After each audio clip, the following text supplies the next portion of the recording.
मयंक की बीवी नेहा की हाइट बहुत ही कम थी। वो इतनी नाटी थी कि लोग उसका कई बार मजाक बना देते। अरे नेहा, तेरे लिए तो मुझे किचन में टेबल रखना पड़ेगा। माँ जी, इतनी भी नाटी नहीं हूँ मैं, और हाँ, हिल्स पहनकर तो बिल्कुल आपके बराबर आ जाती हूँ। अरे तेरे पापा ने महंगी कार का लालच दे दिया, वरना तो मेरे बेटे के लिए लंबी लंबी लड़कियों की लाइन लगी थी। क्या बताऊं तुझे, कटरीना फैल थी उनके सामने। पर माँ जी, आपका मयंक भी तो हाइट में कौन सा अभिषेक बच्चन की तरह है जो कटरीना मिल जाती। वैसे भी मेरी और इनकी जोड़ी तो राम सीता की जोड़ी है, राम सीता की। एक दिन सभी खाना खा रहे होते हैं, तभी माँ, दाल बहुत अच्छी बनी है, जरा और देना। रुको जी, मैं लेकर आती हूँ, किचन में है, वैसे भी मैं खड़ी ही हूँ। ये सुनकर सास हंसने लगती है। तुम खड़ी हो या बैठी, एक जैसी लगती हो।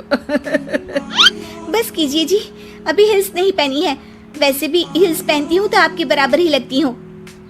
एक दिन नेहा सब्जी लेने बाहर निकलती है तो पड़ोसन कहती है, अरे देखो देखो कितनी नाटी है, मयंक तो दिखने में अच्छा है, हाइट भी ठीक ठाक है, फिर क्या जरूरत थी ऐसी नाटी बहू लाने की।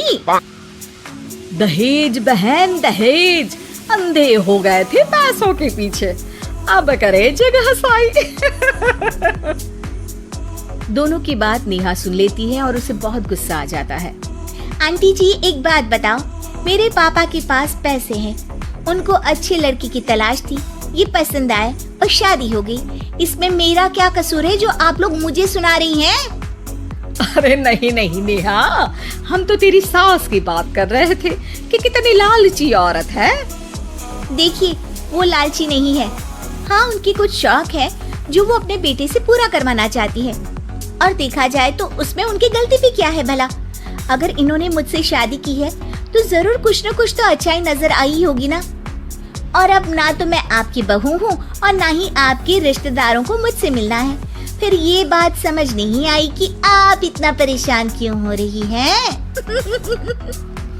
ये बोलकर नेहा वहाँ से निकल जाती है। नेहा, चलो तैयार हो जाओ, हम लोगों को एक पार्टी में जाना है। नेहा तैयार होकर पार्टी में जाती है, जहाँ मयंक का दोस्त उससे कहता है, अरे मयंक, तू लकी है यार, तेरी बीवी की हाइट इतनी कम है कि तुझे बच्चे की जरूरत ही नहीं है, भाभी ही बच्ची जैसी है। और मयंक, मेरी बीवी इतनी कम हाइट की हो ना तो मैं तो घर से बाहर ही ना निकलूं, कहीं फुदक कर चली गई तो लेने के देने पड़ जाएंगे। सभी नेहा पर हंसने लगते हैं। तभी पार्टी की जगह पर आग लग जाती है। अरे भागो यहाँ से, जल्दी करो, निकलो यहाँ से। अरे लेकिन बाहर के दरवाजे पर ही आग है, अब कैसे बाहर निकलेंगे, कोई रास्ता भी नहीं है। अरे रास्ता है ना, अगर कोई इस खिड़की से बाहर निकलकर अगर सामने के दरवाजे में आग को बुझा दे तो सब निकल सकते हैं। तभी नेहा उस छोटे से जरोखे से बाहर निकलकर आग को बुझा देती है। अरे वाह, भाभी जी ने तो आज हम सबको बचा लिया। वाह भाई वाह, बीवी हो तो ऐसी, अपने पति ही नहीं बल्कि यहाँ मौजूद सभी की जान बचा ली है इसने।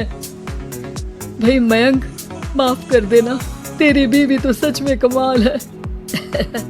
मुझे ये बात पता है और मुझे मेरी बीवी पर गर्व है। नेहा मुस्कुराकर अपने पति की तरफ देखती है। कुछ दिनों बाद जब नेहा और उसकी सास मार्केट जाती है, वहाँ पर, अरे भैया, ये कपड़ा तो देना, कितने का पड़ेगा? माता जी, ये तो बहुत महंगा कपड़ा है, लेकिन अब बस सिर्फ 2 मीटर ही बचा है, मेरे तो किसी काम का है नहीं ये टुकड़ा, तो आप 100 रुपया ही दे दीजिए। अरे भैया, तो मैं क्या करूंगी इस टुकड़े का, लेकिन वैसे है बड़ा ही सुंदर। तभी नेहा बोल पड़ती है, इसमें तो मेरी पूरी ड्रेस बन जाएगी। ये कहकर वो कपड़ा ले लेती है। अगले दिन नेहा वो ड्रेस पहनकर सास के सामने आती है। अरे वाह नेहा, ये ड्रेस तो बहुत ही सुंदर लग रही है, बड़ी महंगी होगी ना? अरे कपड़ा तो मैंने ही पसंद किया था, बस पूरा नहीं था तो इसने ले लिया। सिर्फ 200 रुपए की ड्रेस है ये पूरी। देखो माँ जी, नाटी होने का भी कम फायदा नहीं है। जैसे तैसे दिन कट रहे थे। सास और पड़ोसियों के मजाक बनाने का सिलसिला चल ही रहा था कि एक दिन मोहल्ले से जोर जोर से आवाज आती है, हाय रे मैं मर गई, भगवान मैं क्या करूं। अरे क्या हुआ? देखते हैं तो सभी एक हॉल के सामने भीड़ लगाकर खड़े हैं। मेरा बेटा प्रिंस गड्ढे में गिर गया है। पड़ोसन जोर जोर से रोने लगती है कि तभी वहां नेहा आ जाती है। रोइए मत, मैं प्रिंस को लेकर आती हूँ। ये बोलकर नाटी सी पतली सी नेहा गड्ढे में घुसकर बच्चे को बाहर ले आती है।